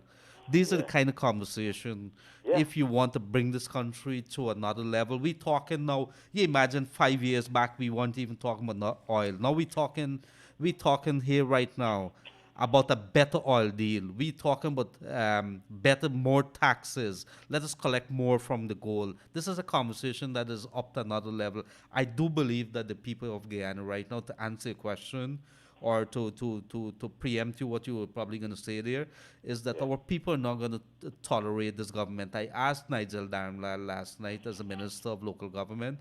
I said, how difficult is it that the task that you would have had here? And he made no bones about it. He says the challenges are there because they realize now these are people ain't going to tolerate poor services. They're not going to tolerate corruption. And you're not going to see one man getting five pieces of land because people are going to talk. People are going to open their mouth and talk. One more thing, Leonard. These hampers them that they're sharing out. Who's sharing out? The PPP not sharing out hampers. I'm not sure about that. What I know is that some communities in the hinterlands, some hard-hit communities, they would have been sending some hampers to, and I think those people were cut off because of water, floods and things like that. Because I hope not it's the fire people them that they're giving those things too, because the fire people do not support the PVP government to get into power. Well, I can't have a conversation like that with you No, what I'm because saying, no, what no, I'm no, saying. no. Well, you're here. Listen. All I'm just saying, look, I think what we're gonna have to ask this administration or any citizen, and I hear what you're saying. I hear very clearly what you're saying there. People want to have a even-handed way with how this government or any government, for that matter of fact, That's right. when they come in, how they should operate. And it's not because one set of people crying all the time that you should do that. There should be a scientific way that they should say, look, you have 5,000 people living in Sophia, you have 6,000 people living in Enmore there, and these people, 10,000 of them lost their jobs. I'm just calling figures at the top of my head. And therefore, these people, this is how we can share out these hampers, or this is how we can share out cash. Because one thing It has to be scientific. I would admire. You understand? I don't want you to say elaborating along on the program. Mm-hmm. Yeah, for instance, like the estate workers, them that lost their jobs. You understand? Look at those people in Borbies. They're not footed. They're not. You understand what I mean? There's not jobs to them. Look at the deprivation that they're going through. I could tell you some stories, and I don't like talk about it, but I've seen some things in Barbies that it literally brought tears to my eyes. Yeah, I saw a lot of things. And I ended up till up in Skeldon last week to reach a lady because she called out and she said she wanted, and I drove, my brother drove till to Skeldon.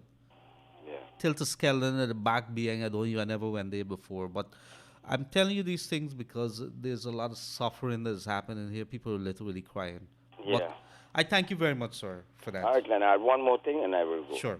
Now, these different government agencies, are they going to get rid of these top brackets them and just put in the righted heads to run these two places? Or are they going to leave these political affiliated people into those positions still? Any idea about that? Not really. I'm not sure about that.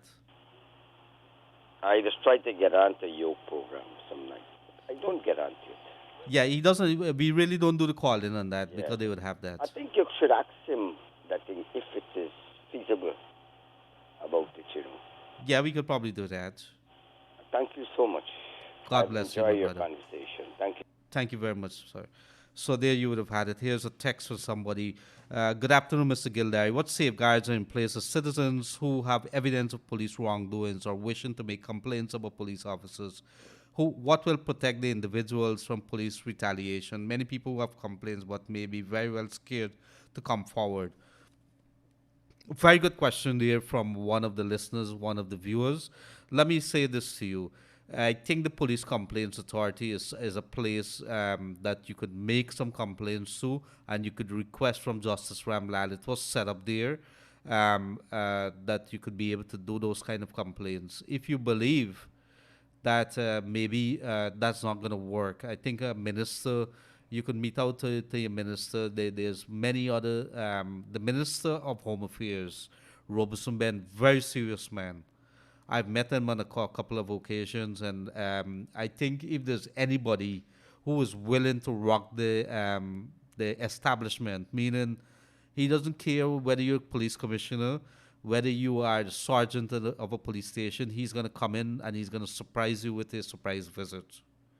That's how he operates. So I think if you don't feel comfortable as a citizen going to the Police Complaints Authority, which is headed by a former judge, you could probably reach across to the Ministry of Home Affairs, very quietly to the minister's assistant or one of his assistant, who would be willing to take some information from you.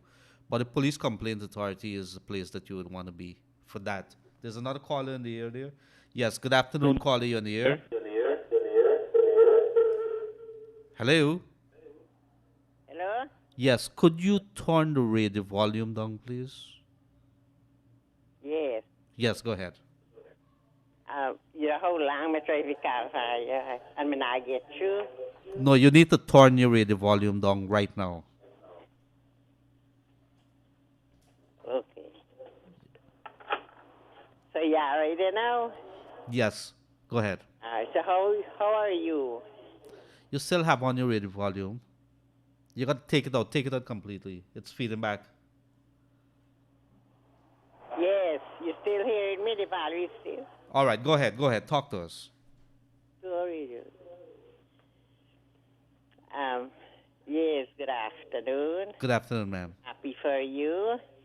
And every morning, every half day and night, I hear your voice, and I'm very happy that the work that you have done. Right? Yes, ma'am.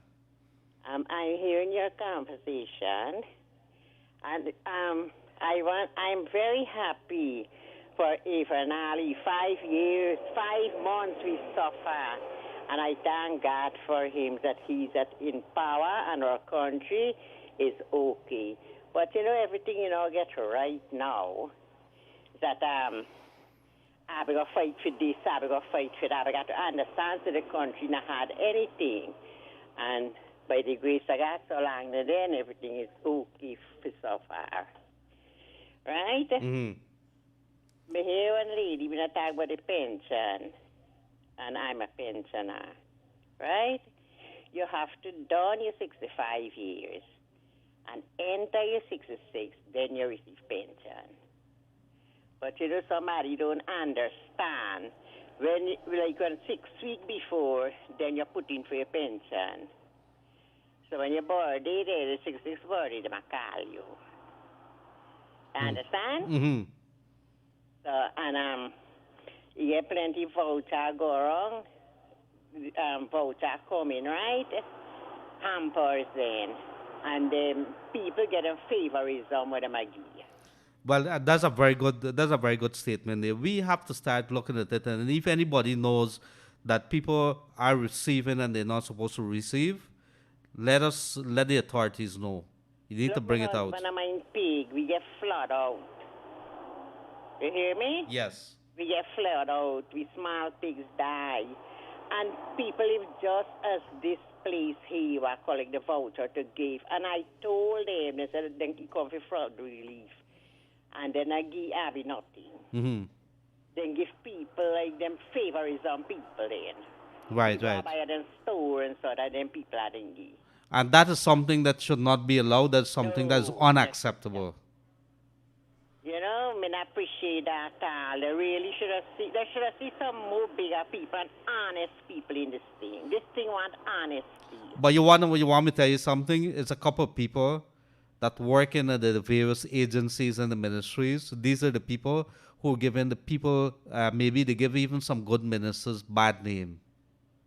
And these are things that we should not allow them. When we know them, we need to start shaming and naming people. In this ministry, sitting in that department, that man is doing such a thing. Y'all take evidence, take pictures, do whatever it is, but let's start do things a little differently. You need to name and shame people.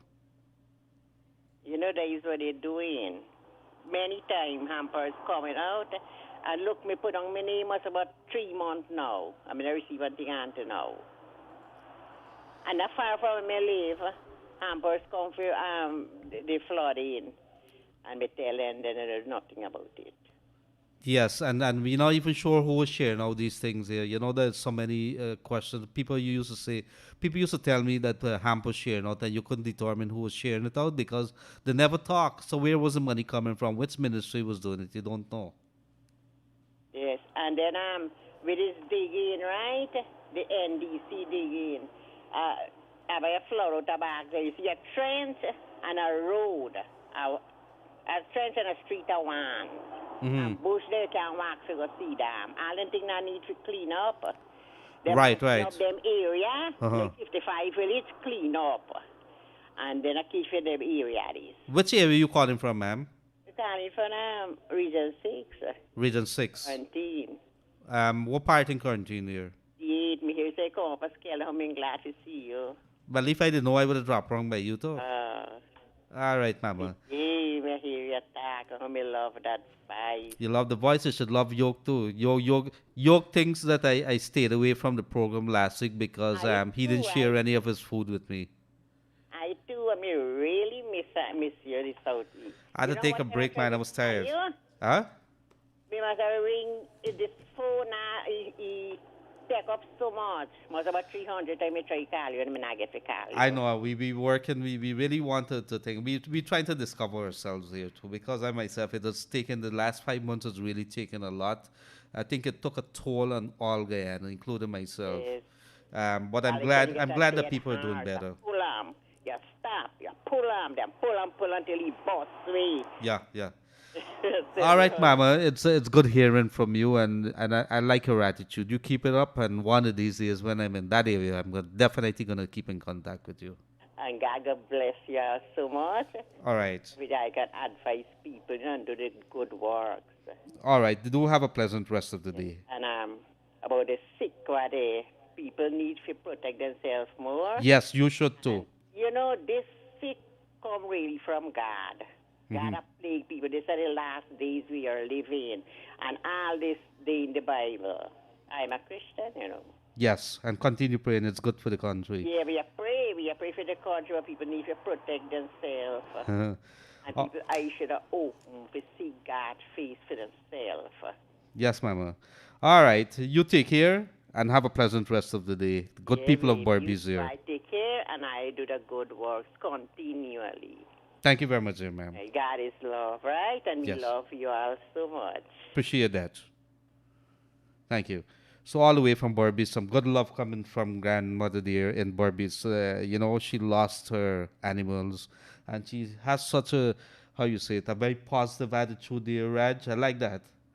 Our people, very strong, resilient people. Somebody is asking here, is it okay to wear a mask in the Baghdad? And if nobody around, you don't wear the mask. I mean, if you're there among animals and so on, you know, protect yourself. If you're among people, yes. But in the Baghdad, there's no reason to do that. Let us see here. Hi, good day. I have an issue with people visiting Fort Island. Fort Island is an island located in the Essequibo River.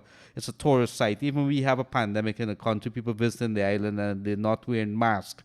They're not adhering to the health guidelines. And so if you guys, regardless whichever part of this country that you go in, if you know there's going to be people there, you need to wear your mask. Hi, good afternoon. I'm asking when they would have a flight back to Canada. We're here since February. My husband is a pensioner. We really need to get back. I just want to know when they would get a flight back to Canada. We're citizens of Canada. I would say to you what I said to somebody. I'm not sure if it was the same person. Please call the Canadian High Commission and keep in contact with them as to when the next flight is. They would make announcement from time to time. Good afternoon. Since you're addressing the ACF thing, why don't you address all those people on Facebook asking persons to address money to do bidding online for the stock market? Most of these pages can be found with the name New Era HFX, another name HFX on it. I'm not sure if the HFX is the same thing with the Trinidad folks. Some Trinidad folks that called me, we bought them on Razor because I wanted them to say, we wanted to be fair. They're saying that it's legit. The government is saying be very careful. So there's 2 and 3 sides to every story. I would have been, somebody invited me to be part of a WhatsApp group, some HFX, and when I asked them what it's all about, I started asking some questions to block me. So I'm going to say to you, whenever you see these things here and you're not sure how these people you should ask them how they got your number to add you onto the HFX group. It means that somebody gave them your number. Was it a telephone company? And if they can't answer your question properly as to what is it exactly, run far or call the Guyana Securities Council, or you could call, I think it is the Financial Intelligence Unit, and you could ask some questions as to whether this thing is legit or not. We got to be, we got to be very strong. We got to be careful. There's a hard times. People are not earning anything. And if you have some dollars, why would you want to part and give it to somebody? If this thing was so good, why is it that the entire Guyana, you have money in the NIS, they want to invest some of the monies that you put in there, and they're looking at ways and means to invest it. If this thing was so good, this gentleman from Accelerator could have gone to the people from NIS and says, look, I have all this. We need some of your money to invest. We're doing a good thing on the Wall Street or wherever it is that they're doing the foreign currency trading. And if it was so good, it would have been legit. If not, why didn't you advertise in the Kaieteur news? Maybe this thing is so good. So you got to be very smart. You got to be very clear. Let's don't do things that in a very stupid way. The authorities will say, no, this thing is not above board. And so, we got to start doing things a little differently. We got to educate ourselves. Not a call in line there, Raj? Yes, caller, you on the air. Go ahead. Good afternoon. Good afternoon, sir. So, how are you, buddy? All right, man.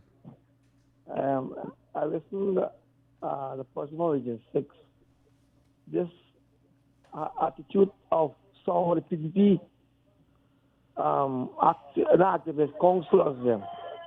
Along our area, they're doing the same stupidness, and get the organizer, get 2 special people to share things in here, and share give people who wouldn't know.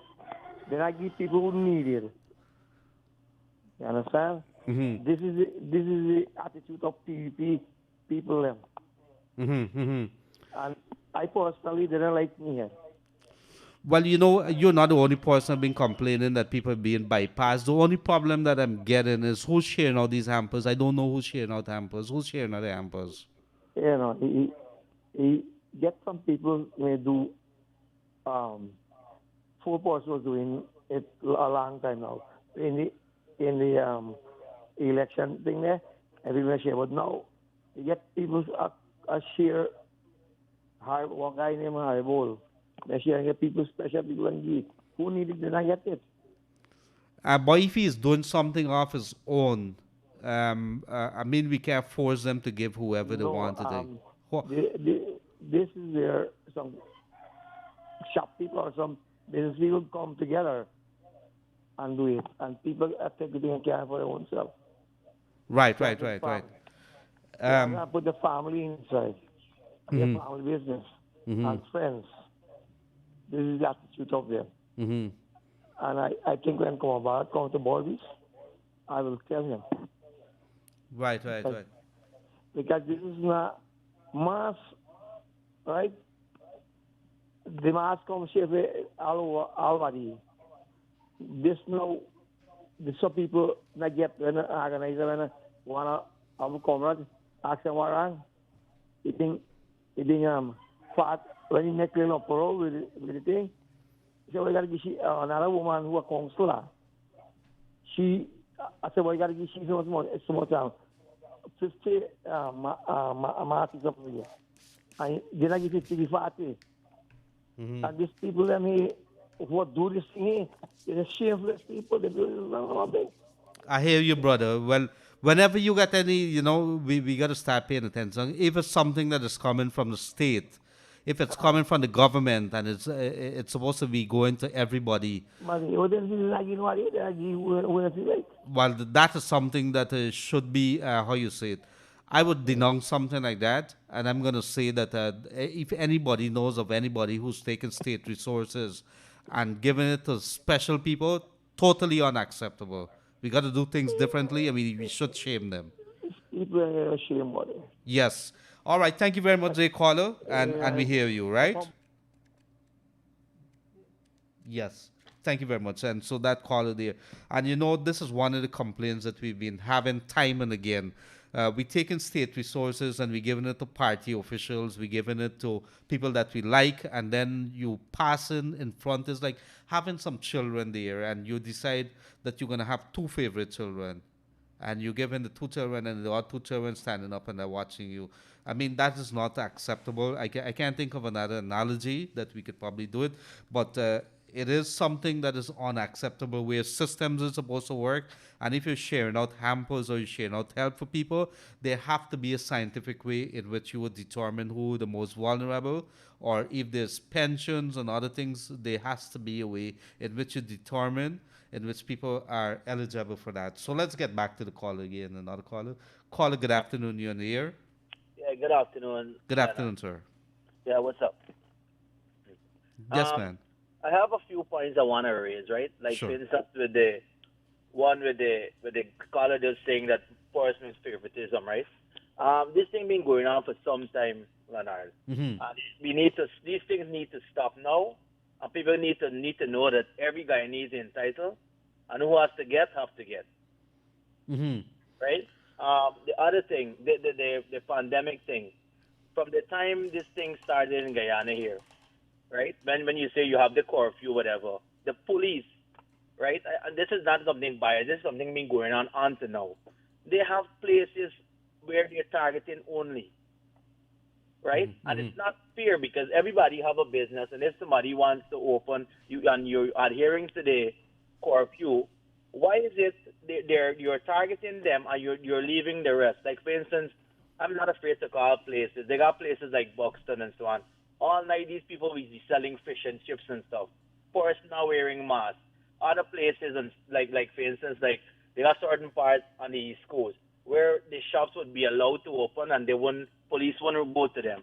But other places the police would run and harass the people, arrest them, and say that they're not adhering to the curfew and so on. These things is not fair. No, but I could remember you remind me of an incident that happened. A lady walked into a station the other day. She was being abused. I think it was up the East Coast. Yeah, for a non-police station. Yeah, and she walked in there, and then the police people are videoing that lady there. They want her to wear a mask. I mean, the woman will run out your house just being abused by her husband, and you want her to go back and put on a mask and then come back to you. I mean, some things is just defy logics. Something just amaze the hell out of you. Yeah, but the thing is, Leonard, is that you're not trying to attack the police, but you want them to do. No, listen to me. I don't agree with you that.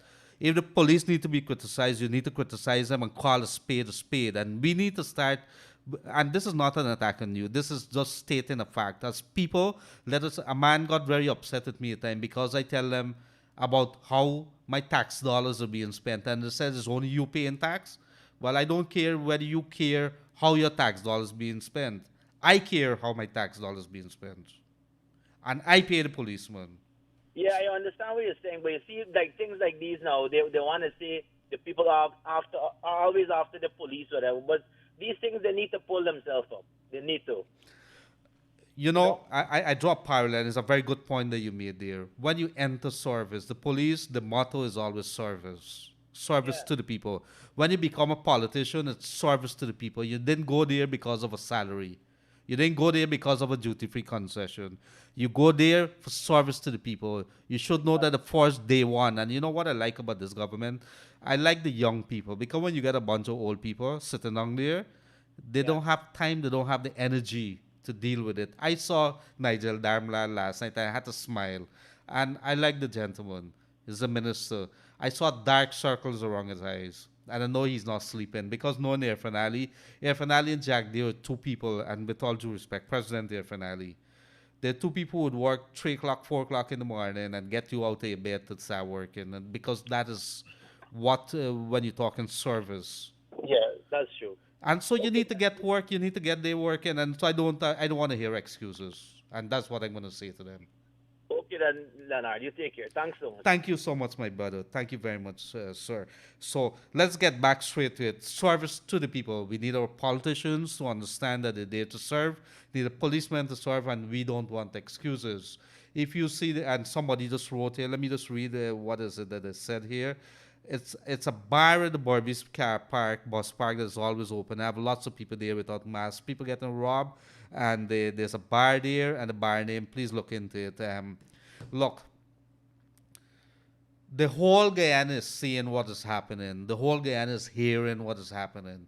We see how people are doing. We know which minibus are breaking the laws. Only the police not seeing. We know which bars are being open. Why am I being hard on the police? Because you see a policeman stand up in the road in the hot sun, stopping a vehicle. I coming down at Providence there, and the man there in the middle of the road, in the corner, hiding behind a post with his a speed gun. I'm not saying they shouldn't be doing the job, but when you call the police station and you get somebody and said not a vehicle available, how did the policeman get a vehicle to go to the middle of the Providence, or did he drive there?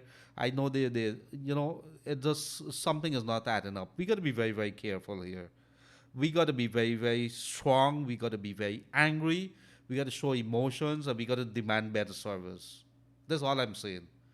We cannot take no for an answer. We cannot take excuses. Time for excuses are in the past. Let us demand results. Let us demand a better deal. Let's demand a better oil deal. Let's demand better services for our senior citizens. Let us demand better NIS service for our people of Guyana. Unfortunately, we have like about 5 minutes more. We are going to probably take one more call. And I think yes, good afternoon, caller. You on the air? Yes, good. Leonard, what's going on, man? Big fan of what you guys are doing there. Hello? And I'll just make. Hello, can you hear me? Yes, I'm hearing you. Go ahead, Can sir. you hear me? Hey, what's going on, man? Just a big fan of what you guys are doing there. And I just wanted to get your perspective on something. I'm calling from the U.S., from New York. And I wanted to get your thoughts on consumer, and I know you guys have consumer advocacy groups, but, good governance watchdog groups, which, and like many of the callers would have mentioned before, this government has, just gotten in. I think it's important that we give them some time to breathe a little bit, but it's also important to ensure that the people are getting what they deserve, and what Guyana deserves. Has anybody raised that issue with you? Watchdog groups or There's a couple of anything like watchdog that? groups. Very good question. I think Transparency International. I think what we do here, because what you have a problem with, is that there's many or there are a couple of groups which says that they're looking out for accountability, and because some of these Right. people here are in other organizations, they have full-time employment, and maybe because of lack of resources, after a little while, like you have the Transparency group. I thought it was such a wonderful idea. After They a were little very while, silent throughout the election, though, no? yeah, Sorry to they, cut you, they but just die. is that the case?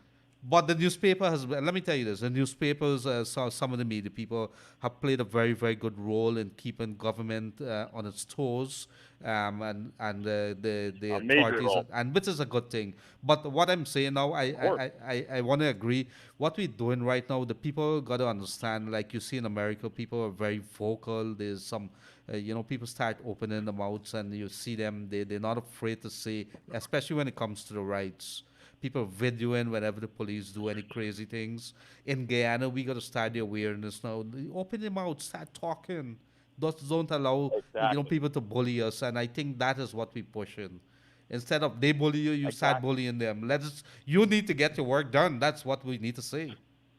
That's what we need to do. Right. And I think also, I couldn't agree more. I think also the government or I don't know how this would be managed, but people need to feel like their issues are being heard in the sense that, for example, let's say if you create a hotline for, this is just a small minor part of this, but if you were to create a hotline for police complaints, something like to that effect, they're given a complaint number and they're followed up with maybe 2 or 3 weeks afterwards. And, here it was your complaint, here's the resolution or whatnot. I think that's a key to it. I think people in Guyana maybe sometimes can be seen as passive when it comes to certain issues, but it's just that maybe that the proper management is not really paid attention to or whatnot, Yep. But I think it's a whole. I yeah. think it's a whole re-education of our people. I would say that. But the good thing about it, our people are becoming very much aware now, and I like that. It means that we're ready Yes. for the change that is going to come. And when I say change, is not only demanding good service, but understanding that as a citizen of this country, that you own part of this country, you own the oil resources, you own part of the gold, you own part of the bauxite, and you have to demand your government to give you a part of that, the revenues that come from that. Exactly. Well said, brother. Anyway, thank you for taking my call. I'll continue to listen to you guys. Yes, man. Thank you very much. And so, a good day to all the good folks down there in New York, right across the United States of America, and Canada, Europe, across the Caribbean, our neighbors, Brazil, Suriname, Trinidad. How you guys doing? Friends, Guyana. I know the Netherlands have been with us, and so I want to say good day to you. And of course, I can't forget our good folks right home here. We have good people on the Essequibo Coast, right in Berbice, and we would have heard that aunt calling from all the way there from quarantine. They're listening to us. I want to say good day to you. Blackbush Polo, how you doing? Diamond, Grove, Georgetown. If I miss you guys, it isn't that I've forgotten you. It's just all it's stepping in, and that's Raj knows about that. And so we have reached program time. I've missed my colleagues. I've missed Yog Mahadir. How you doing, Doc?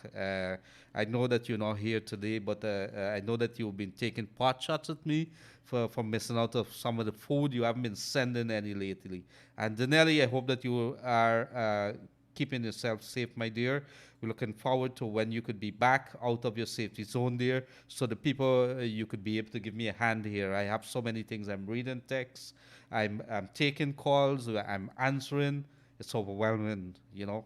You need to come back. So a good day to you, dear, and a good day to all the rest of the people in Guyana. I want to wish the government all the best, and of course, same thing for the opposition. We want you to do your job in the parliament, which is going to convene in a very short while. I'm not going to be the one that's going to say, God wish all Guyana best and nothing to the opposition. I'm going to say, I wish you best, want you to do your job. You have an important role to play. And so let us, until we see you tomorrow at 1 o'clock again, and then tomorrow evening, 592. I think we're going to have a minister there. I think we're going to announce that a little later. In the meantime, you guys have been very warm, very accommodating, and very helpful in making the show what it is. To wake up Guyana, to wake up you people, and to have you start thinking differently. It is not a program to wake you up in the morning. As Glenn says, let us wake up the people. So while some people are a little confused, you know, why are you waking up somebody at in the afternoon? It's not for you to wake up as that kind of wake up. We want you to wake up your soul. We want you to start searching yourself for answers. We want you to start questioning those in authority, to have them bring the services to you, to improve themselves, to improve this country, to make Guyana a wonderful place. I want to thank you for joining us this afternoon, and do have a pleasant rest of the day, and I want you to be safe. You are the most important thing in this country, the people of Guyana. Have a pleasant rest of the day.